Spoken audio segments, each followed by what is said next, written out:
¿Qué procesador tiene el celular de ustedes? Los escucho. Y que se arme el tole ahora en la videollamada, o lo pasan por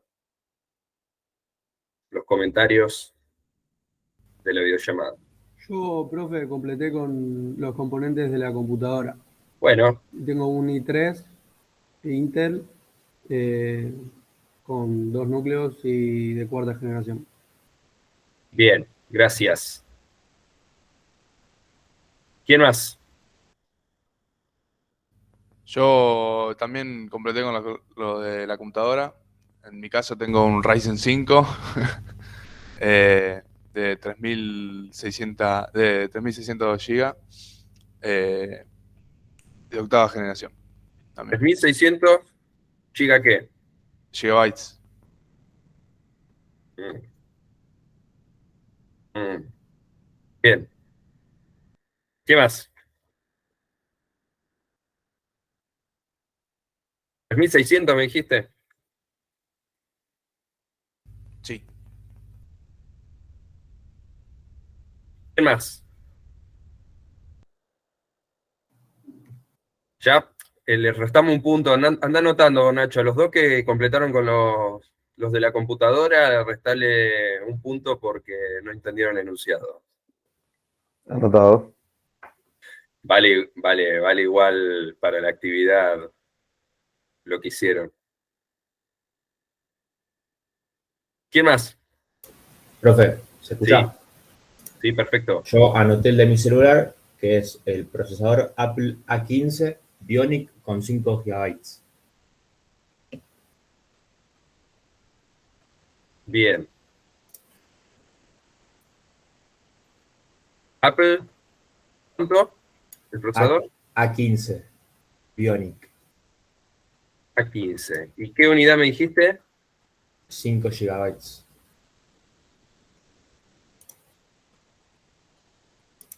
¿Quién más?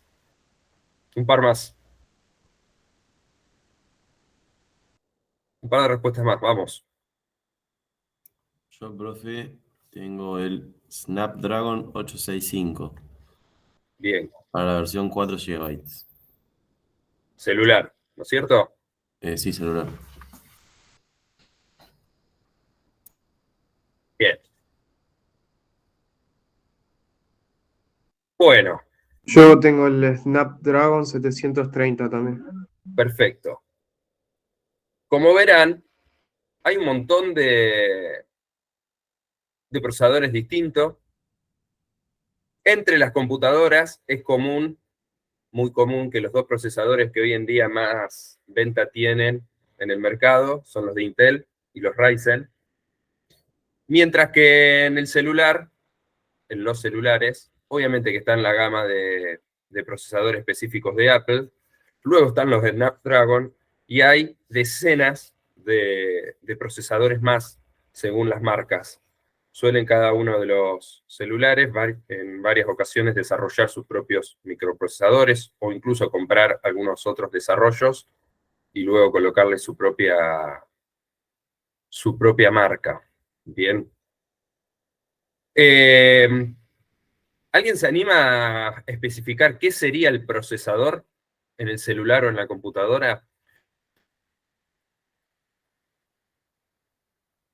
Capaz que con una palabra les alcanza para definirlo. ¿No vendría a ser como el cerebro de la computadora? Perfecto. Pensamos la misma palabra.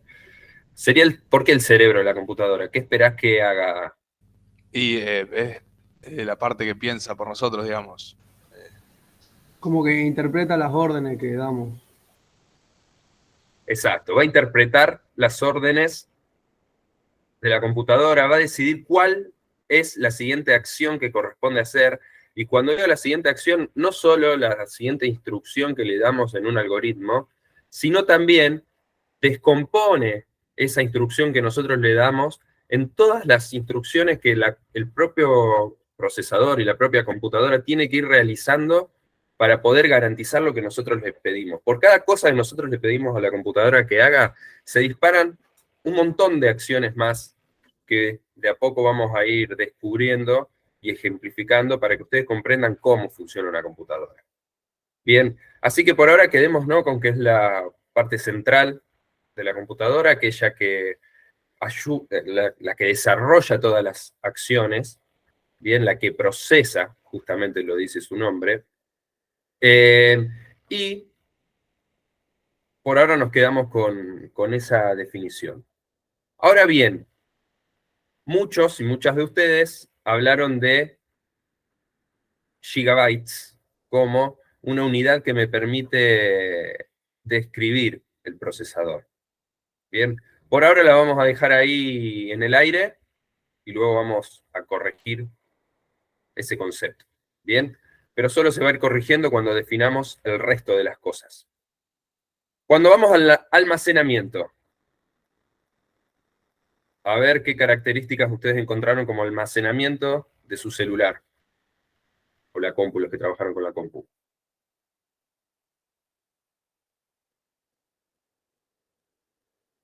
Vamos. Bueno, yo que tengo el Ryzen 5, profe, tengo un disco sólido de 1 tera. Bien. SSD Exacto. de 1 tera, ¿qué es? 1 terabyte. Bien. Yo tengo un disco local C, que creo que, no sé si es SSD también.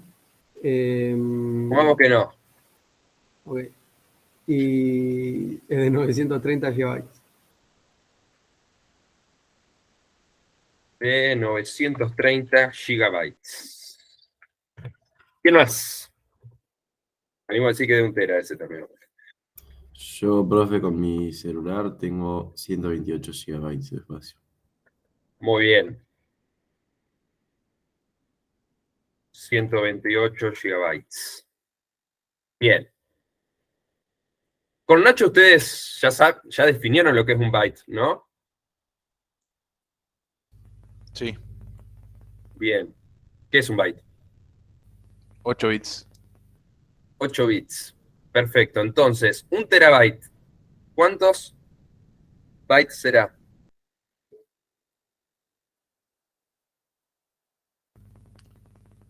¿Bytes o bits? Bytes. 1.000.000. No, Está quedando. no, me quedé cortísimo. Te estás quedando corto. Avanzo en la presentación para trabajar un poco con unidades. Como bien les dije antes, o dijeron ustedes, mejor dicho, un byte son 8 bits. Bien. Y luego comenzamos a trabajar con los multiplicadores de unidades. Bien. Y es muy común en informática hablar de kilobytes, megabytes, gigabytes y terabytes. Y como estamos trabajando en base binaria, decimos que el salto entre uno y otro son de 1024. Por lo cual, 1 kilobyte van a ser 1024 bytes. 1 megabyte va a ser 1024 kilobytes. Luego está el giga, que serían 1000 megabytes o 1.000.000 de kilobytes. Y el tera, que serían 1000 gigas, 1024 gigas para ser más específico, o 1.000.000 de megas. Recuerden, acá vale que el kilo pasa a ser 1024 bytes. Es común que nosotros, hablando rápido, digamos que 1 kilobyte sean 1000 bytes. Redondeamos de la misma manera que lo hacemos con las unidades físicas. Bien. Pero no perdamos de vista que son los multiplicadores son 1024. Y acá les dejo la escala comparando cada unidad, kilobyte, megabyte, gigabyte, con la cantidad de bytes que son. 1 gigabyte son 1000 millones de bytes aproximadamente. Por lo cual, 1 tera es 1.000.000 de millones. ¿Bien? Bueno, continuando con lo que estábamos hablando antes, ¿qué esperan ustedes hacer con una unidad de almacenamiento? A ver si lo pueden explicar con sus palabras. ¿Por qué quieren mucho almacenamiento ustedes? Y como lo dice la palabra, sirve para almacenar cosas. ¿Qué cosa? Información, datos, fotos, lo que quieran, no sé. Bien, para guardar la información. Bien, entonces, si ustedes tienen mucho almacenamiento, pueden guardar muchas canciones, muchas fotos, van a poder instalar mayor cantidad de aplicaciones en el celular, van a poder instalar más programas en la computadora. Bien. Quedémonos con esa idea por ahora. Vamos a la memoria RAM. ¿Qué memoria RAM tienen ustedes? Y acá sí vamos a notar la diferencia entre celu y compu en los valores, así como también lo encontramos antes con las unidades de almacenamiento en las computadoras tradicionales que hoy están a la venta, están arriba de 500 GB, 1 tera, 2, 3 teras, y en los celus andan por 64, 128, 256. Bien, memoria RAM. ¿Qué memoria RAM tienen en el celu? Vamos rápido, chicos. 8 GB, profe. Bien. ¿El resto? 4, profe. Yo tengo 6 GB de RAM. 6. 6 GB, 4 GB. Me reía porque esta actividad también la hice hace unos 4 años atrás y el promedio de la cantidad de memoria RAM estaba en 2 GB y medio, 3. Ahora el promedio, según lo que ustedes fueron contestando, está cercano a 6 GB de RAM. ¿Qué es la memoria RAM? Antes que alguien lo diga, memoria de acceso aleatorio. Lo saben de memoria, o memoria no volátil. ¿Para qué sirve? ¿Por qué ustedes buscan Guarda memorias archivos RAM temporales. altas? ¿Cómo? Guarda archivos temporales. Puede ser. Guarda archivos temporales, pero es mucho más que eso. Igual es buena la idea.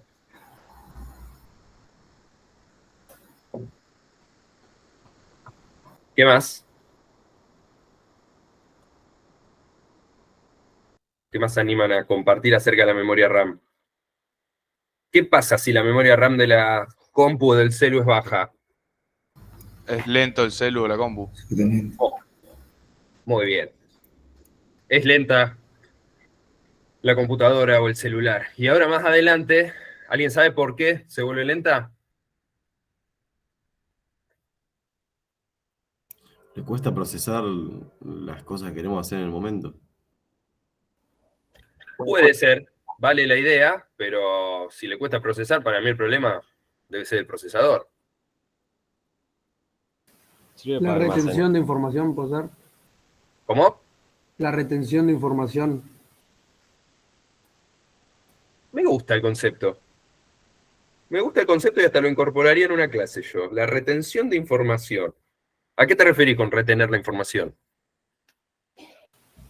Que por ahí la cantidad de información es mucha y no puede mantenerse fluida la computadora, entonces empieza a tildar o a funcionar mal.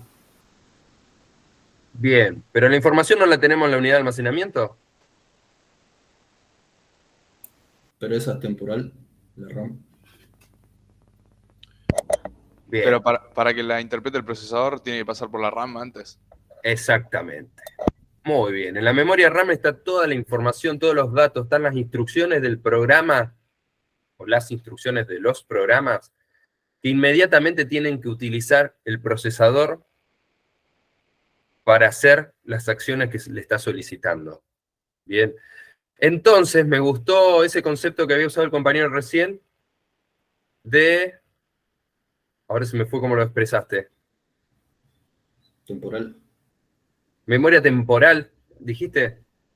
La información temporal que requiere. Retención de información había dicho. Retención de información. Me gusta. Lo escribiría hasta acá. Retención de información.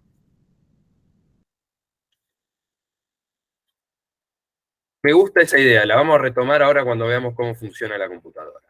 Vamos rápido con las otras propiedades. Cámara.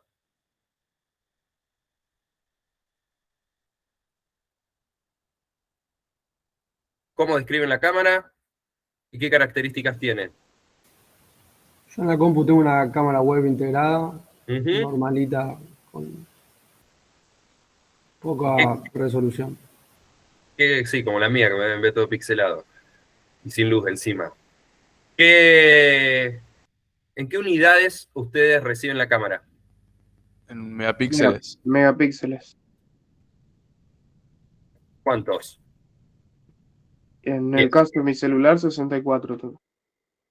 No, se ven todas las agujeras, se ven todas las arrugas. Perfecto. 64 megapíxeles.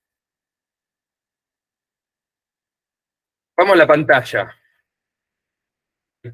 Valores compartidos acá. La pantalla del celu normalmente viene en pulgadas, ¿no? También de los monitores, de las compus. Pero además, ¿tiene alguna otra unidad con la cual ustedes... La resolución de la pantalla. ¿Y cómo viene la resolución de la pantalla? Y yo acá, por ejemplo, puse la de mi teléfono y viene expresada en píxeles. ¿Cuántos? 1792 por 828. ¿Por? 828. ¿No puede ser en Hertz también? Sí, también. ¿Cuántos hertz? Va a tener un Y numerito. depende, se ve mucho en los monitores. Exacto. 64 Hz, 128. ¿Sabés qué significa? Y por lo que tengo entendido, un concepto muy básico es con la rapidez en la cual puede procesar la información que la máquina le brinda, por ejemplo. O con la fluidez. Sería algo como la velocidad de respuesta del monitor. Claro. Bien, si ustedes tienen un video de altísima calidad con un montón de frames, o sea, de imágenes por segundo, estos 64 Hz o 128 Hz es la velocidad de refresco, es decir, con qué velocidad puede cambiar la pantalla. Claro. 64 Hz significa que le puede mostrar 64 imágenes por segundo. 128, 128 imágenes por segundo. Bien. Básicamente es eso. ¿Cuánto es un hertz? Es un ciclo por segundo. El hertz mide frecuencia. Bien. 64 Hz significa que se refleja 64 veces por segundo. Se refresca, no se refleja. Se refresca la imagen de la pantalla 64 veces por segundo. Era común ante los monitores de tubo rayo catódicos, los grandotes, se refrescaban cada 50 o 60 Hz. Bien. Ahora, la resolución. ¿Qué significa que la resolución de una pantalla sea de 4 píxeles por 4 píxeles?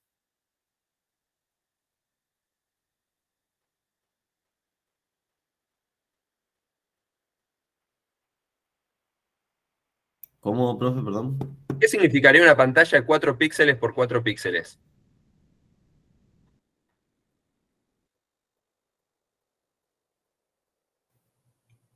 Esto sería una pantalla de 4 píxeles por 4 píxeles. Significaría que ustedes tendrían una pantalla en la cual únicamente podrían representar 16 colores, 16 puntitos. Bien, cada píxel es un punto al cual ustedes le pueden dar el color que quieren. Por lo cual, Sería como la capacidad de píxeles que tiene la pantalla. exacto, la capacidad de representación de una imagen que tiene la pantalla. Por lo cual, si tienen una pantalla de 228 por 1792, significan que ustedes pueden representar justamente 298 para un lado, perdón, 828 para un lado y 1700 píxeles para el otro. Entonces, cuanto mayor cantidad de píxeles tienen ustedes, mayor calidad tienen en esa imagen. Esa calidad depende de las pulgadas de la pantalla, y cuanto más chico la pantalla y mayor sea la resolución, mayor va a ser la calidad de lo que ustedes ven en la pantalla. De la misma manera, en la cámara, solo que este dato de 10 megapíxeles, 64 megapíxeles, es el resultado de multiplicar los píxeles en horizontal por los píxeles en vertical. Es decir, que sería análogo a decir que la pantalla del compañero de 1792 píxeles por 828 es lo mismo que decir que tienen una pantalla de 1,5 mega. ¿Siguieron? Es aproximadamente 1,5 megapíxeles la resolución de esa pantalla.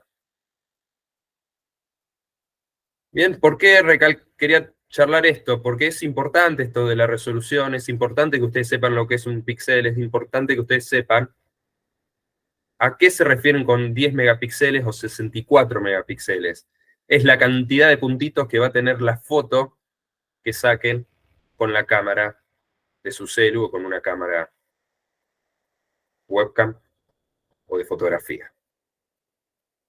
Bien, avanzamos. Ya trabajamos un poco con el píxel. Lo único que me gustaría recalcarle es que entonces para nosotros, cuando continuamos avanzando con la materia, vamos a lograr interpretar que, por ejemplo, esta imagen de 4 píxeles por 4 píxeles, cada píxel es información que viene dada por la posición del píxel y por el color. Entonces, de la misma manera que nosotros vamos a trabajar con datos que vamos a procesar, una imagen también es información representada por ceros y unos. Bien, no pierdan nunca de vista eso. Esta pregunta que más de uno le debe haber costado y debe haber pensado bastante. ¿Velocidad del celular o de la computadora?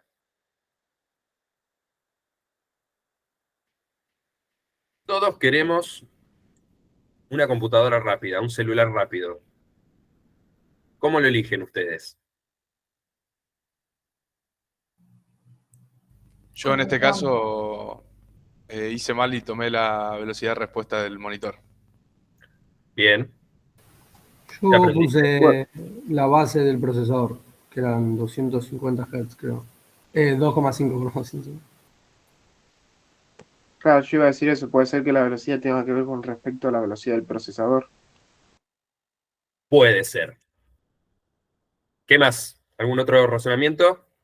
¿Qué velocidad hablaron? En el caso de mi celular es 2.2 GHz. Bien, muchas gracias. También tiene que ver con la memoria RAM, según lo que dijimos antes, y la conectividad de Internet, seguramente. Bien, les aclaro, era una pregunta capciosa. Bien. La velocidad. Una computadora es un sistema. Bien, ¿qué es un sistema? Un sistema es cuando varios elementos se interrelacionan entre sí para cumplir un objetivo determinado. El objetivo es procesar información. Bien. Si no fuese un sistema, estaríamos hablando de que fuese un único componente, la computadora. En verdad, cuando nosotros empezamos a estudiar, adentro, el célula, compu, tiene muchas partes. Bien. Si nosotros no estamos tomando estos 30 minutos de un encuentro virtual que nos cuesta un montón porque tenemos 3 feriados, como le dije, es porque considero que es muy importante que ustedes conozcan las partes para ver cómo se interrelacionan entre sí y a partir de eso sacar conclusiones acerca de cómo funciona la computadora. En esa línea, cuando les puse la velocidad, ¿a qué me refería? Y seguramente apelé a que ustedes piensen en la cantidad de cosas que ustedes pueden hacer o que le responda rápidamente la computadora o el celu, a no tener que esperar entre una acción y otra que nosotros le estamos pidiendo, a que abra rápido una página web, un programa. Y todo eso está interrelacionado entre varias partes de la computadora. Una de ellas es la velocidad del procesador, ¿bien? Que viene dado en gigahertz hoy en día, ¿bien? Era la primera computadora que hubo en mi casa, era de 0.2 gigahertz, o sea, 200 megahertz, en el año 98, para que tengan una idea de cómo evolucionó la tecnología. Eso significa la capacidad de procesamiento. ¿Qué cantidad de operaciones puede hacer la computadora por segundo? Si estamos hablando de gigahertz, estamos hablando de miles de millones de operaciones por segundo. 2.2 mil millones de operaciones por segundo. ¿Eso significa que puede abrir 2000 imágenes por segundo? No. Bien. Porque abrir una imagen implica millones de operaciones. ¿Ok? Pero sí implica que puede hacer las cosas muy rápido. Bien. No se imaginan ustedes algo que esté cambiando 2000 millones de veces por segundo de una manera demasiado intuitiva. Bien. La velocidad que ustedes perciben del funcionamiento de la computadora va a depender mucho de la velocidad de procesamiento del procesador, valga la redundancia, la memoria RAM y que tengan espacio en la unidad de almacenamiento.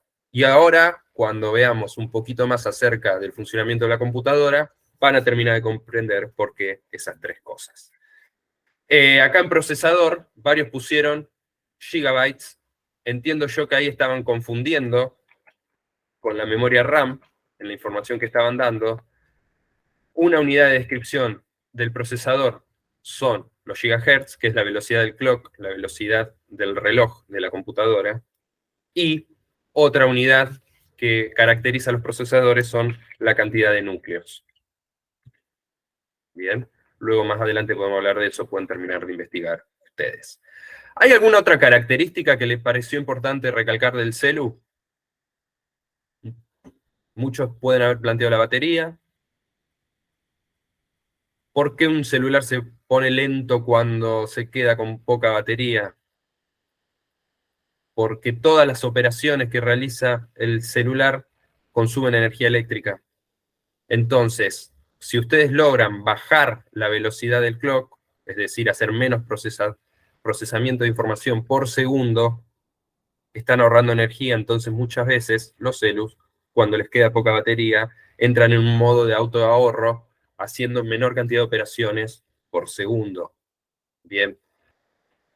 Algunos deben haber puesto algunas otras características, pero bueno, avanzamos, así nos rinde un poco más la clase. Les agradezco a todos los que participaron, y seguramente varias de estas cosas que estuvimos trabajando, aquellos que hicieron la actividad,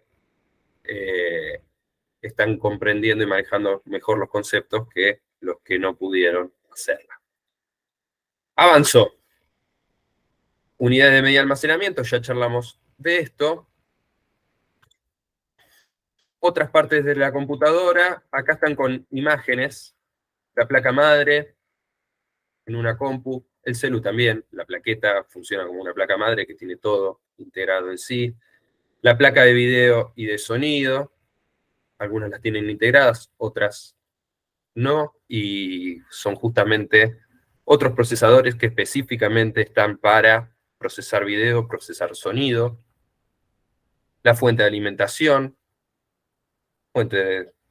también hay sistemas de refrigeración, porque obviamente esos clock que funcionan a 2 GHz, cada vez que hay una conmutación en esos componentes electrónicos se libera calor, y ese calor hay que evacuarlo hacia afuera a través de la refrigeración. Acá con algunas imágenes para que ustedes se vayan familiarizando con partes de la computadora. Bien, no definimos hardware hasta ahora, pero básicamente es todo lo que ustedes pueden tocar de la computadora. Contra el software, que vamos a decir que es la parte intangible de la compu, y que más adelante vamos a dar una vaga definición, y luego ustedes lo estudian del muy buen apunte que hay. Puede ser que uno sean los componentes físicos y lo demás sería como un conjunto de programas. Programas, la información, los datos que reglas, están, documentaciones. el sistema operativo. Exactamente. Muy bien. Bueno, vamos a hablar un poco acerca de este señor, von Neumann, que se lo nombré en la clase pasada. Fue un matemático, bien, pero que estudió física cuántica, análisis funcional, teoría de los conjuntos, teoría de los juegos. Fue una eminencia en la ciencia de la computación. También estudió economía. Fíjense todas las cosas que hizo en su vida. Y creo, si no saco mal la cuenta, vivió 52 años. 54. Así que a medida que veo esto, me siento un inútil. Porque básicamente todas las cosas que desarrolló este hombre en su vida es uno de los matemáticos más importantes del siglo XX. Les dejo el link a Wikipedia por si quieren leer algo más acerca de él. Para él la matemática era algo simple y lo deja plasmado en esta frase que les comparto. Este señor hizo allá por 1940, si no me equivoco, la arquitectura de von Neumann. ¿Qué es esta arquitectura de von Neumann?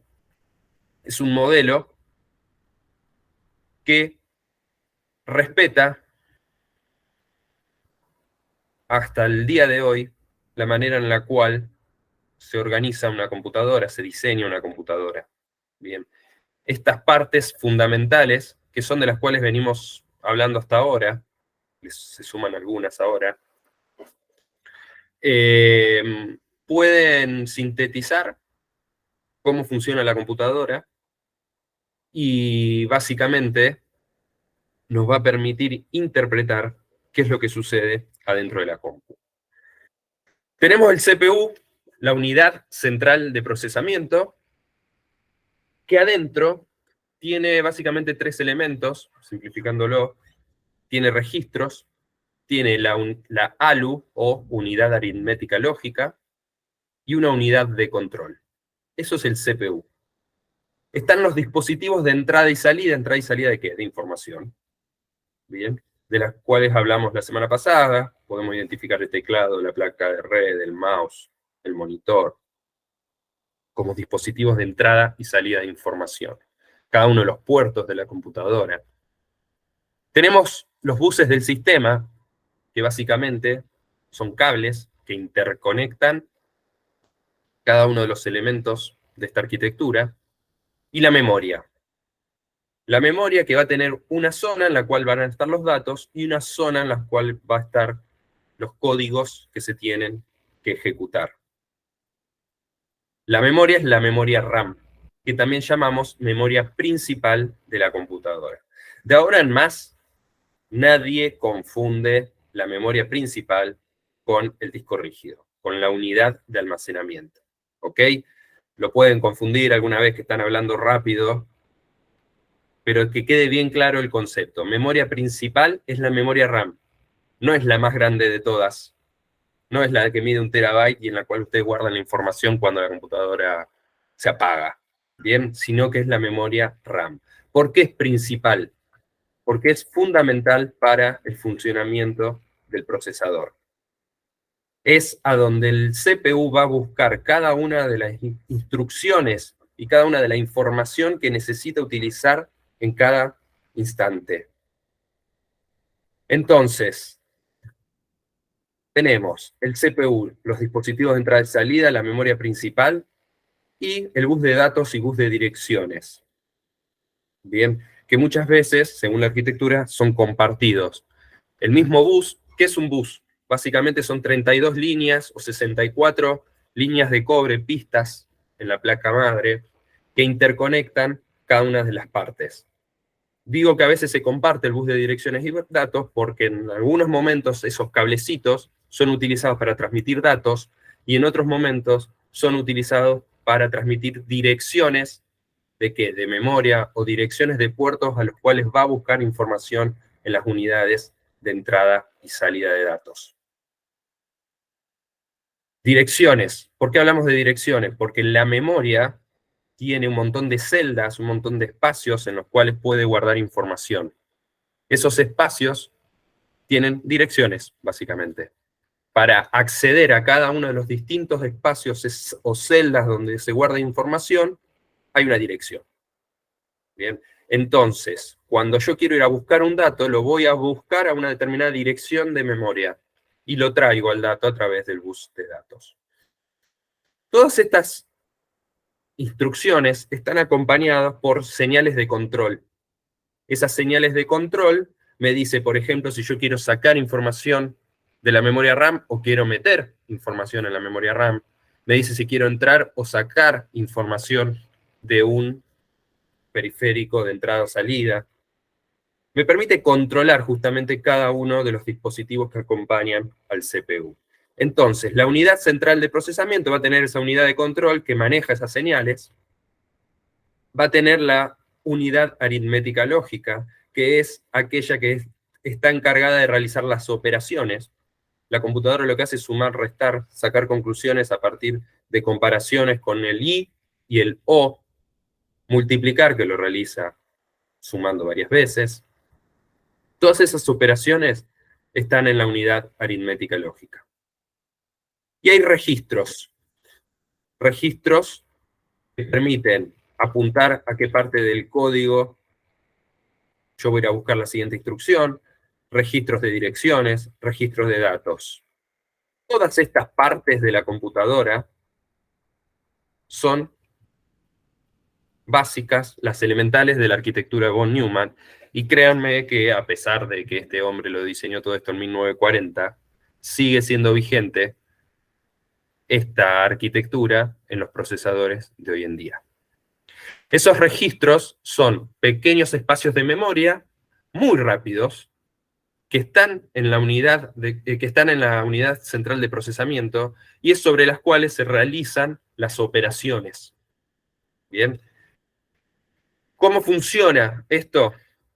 Básicamente va a buscar información y las instrucciones a la memoria RAM, de la memoria RAM las pasa a estos registros lógicos y con estos registros lógicos se opera en la unidad aritmética lógica. Sale un resultado R que luego se devuelve a un espacio en la memoria RAM. Yo les voy a compartir un video, debe durar 5 minutitos, donde se explica toda una operación al nivel de la arquitectura von Neumann. Para el que le interesa, para terminar de comprender cómo funciona y cómo se interrelacionan todas las partes de una computadora, luego lo va a poder ir a ver, les queda de tarea. Este modelo, ¿a ustedes se les ocurre que puede llegar a tener algún inconveniente? Que de hecho lo tiene.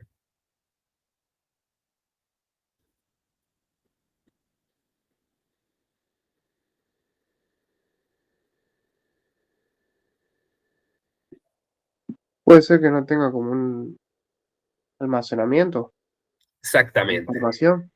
Exactamente. La memoria RAM, que es donde está toda la información que se necesita para realizar las acciones en cada uno de los momentos, cada uno de los instantes, para decirlo de alguna manera más gráfica. Esa memoria RAM, una vez que se desenergiza la computadora, se pierde la información que tiene adentro. ¿Bien? Entonces, esta arquitectura me obligaría a mí, cada vez que yo prendo la computadora, me obligaría a redactar el programa que yo quiero utilizar, me obligaría a cargar toda la información que necesita usar ese programa, y me obligaría a sacar a través de algún periférico de salida los resultados para guardarlos en algún lado, porque cuando se desenergizaría la computadora se perderían esos resultados. Todos los primeros programas que nosotros vamos a hacer en la materia van a ser así. Nosotros no vamos a almacenar los resultados, vamos a mostrar los resultados por pantalla. Para luego, en una segunda instancia en la materia, vamos a guardar la información en archivos. ¿Bien? Entonces, este modelo, como planteó recién el compañero, se plantea normalmente que hay una evolución de la arquitectura de von Neumann que incluye la unidad de almacenamiento. Bien, esa unidad de almacenamiento que me va a permitir a mí guardar los resultados, la información, los programas del sistema operativo, almacenar todo para ser recuperado y reutilizado más adelante. Así que esta es la evolución del modelo de la arquitectura de von Neumann, y es como en la actualidad nos gusta describir el funcionamiento de las computadoras. Así que espero que muchos de ustedes, luego de haber escuchado esta pequeña y breve explicación, comprendan un poco mejor qué es lo que sucede adentro de la compu o adentro del celu. ¿Por qué hablo de las dos cosas como similares? Porque los smartphones hoy son computadoras, bien lo saben ustedes, tienen velocidades y capacidad de procesamiento que no existían en las computadoras de hace 6 años atrás, me venimos a decir, 10 años atrás. Y todo esto, todas estas partes, ustedes las pueden identificar en la compu. Quizás no tienen el teclado, pero sí tienen un teclado implementado a través de la pantalla táctil. No tienen un mouse, pero usan el dedo como mouse. Todo lo que está en el celular también está reflejado en una computadora como partes constitutivas de las mismas. Les dejo un link con más información respecto a discos rígidos. Y acá ustedes ven que tenemos memoria RAM, unidades de almacenamiento y registros lógicos. Estas unidades de almacenamiento pueden ser los discos rígidos, que ahí está graficado. También puede ser las unidades SSD, de estado sólido, de las cuales ahora les voy a hablar un poquito. Pero es común hablar de jerarquías de memoria. ¿Qué es esto? Básicamente es, cuanto más arriba estamos en esta pirámide, más rápida es la memoria o la unidad de almacenamiento. Podemos hablar de las memorias internas, como los registros del procesador, estos que están adentro del CPU, que suelen ser mucho más rápidos que las memorias caché, que es otra memoria que está dentro del procesador, y más rápido incluso son que la memoria RAM. Cuando voy bajando en la pirámide, me vuelvo más lento para almacenar y para extraer información de esas memorias. Bien.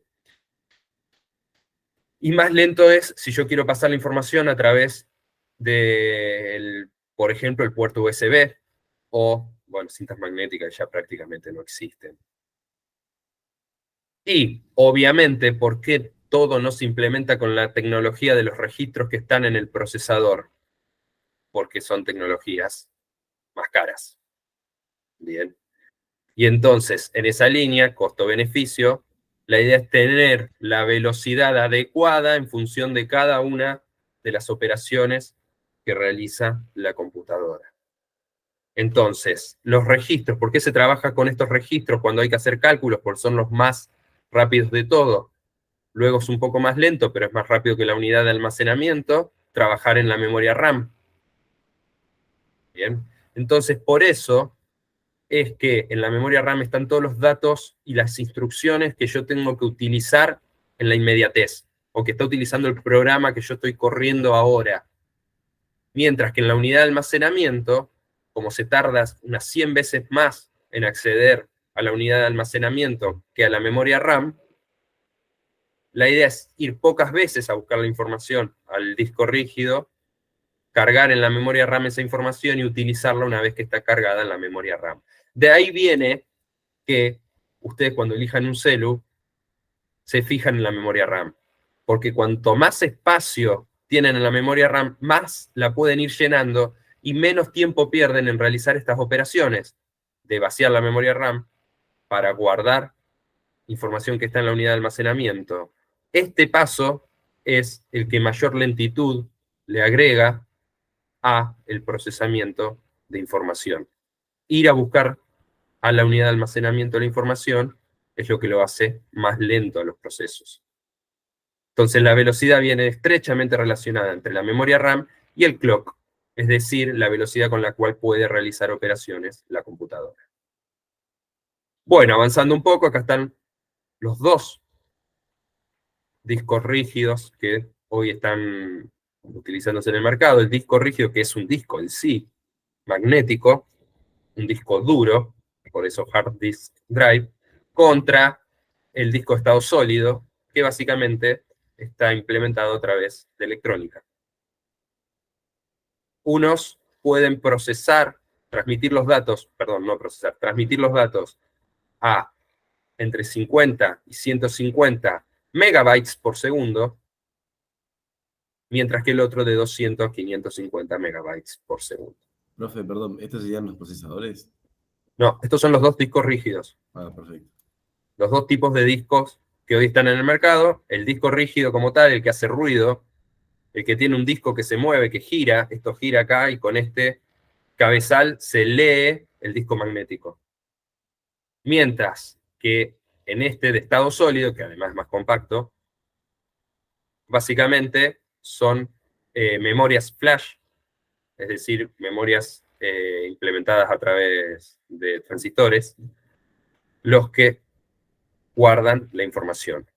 Acá la información se guarda en semiconductores, acá en un disco magnético. ¿Bien? Y esto, ahora vamos a hablar de lo que es un megabyte por segundo. ¿Bien? Porque probablemente los están estafando y ustedes no se dieron cuenta. Ya vamos a charlar de eso.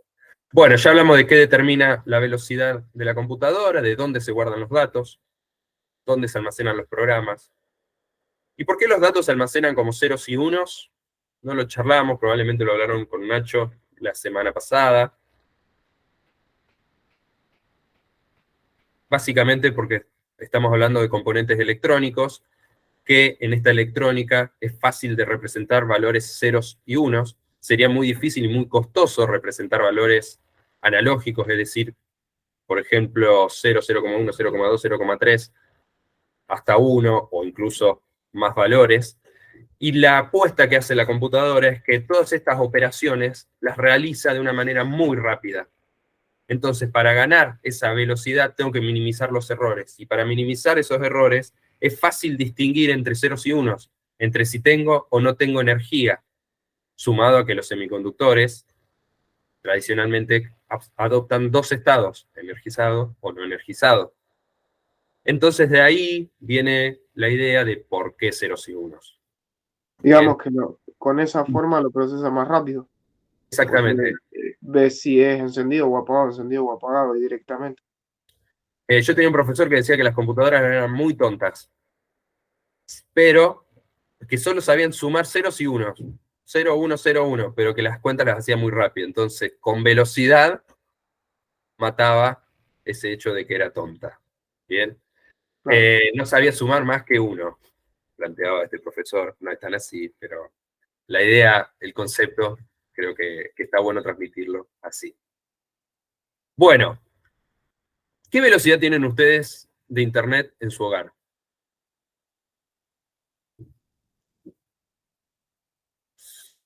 5 megas, 10 megas. 300 megas.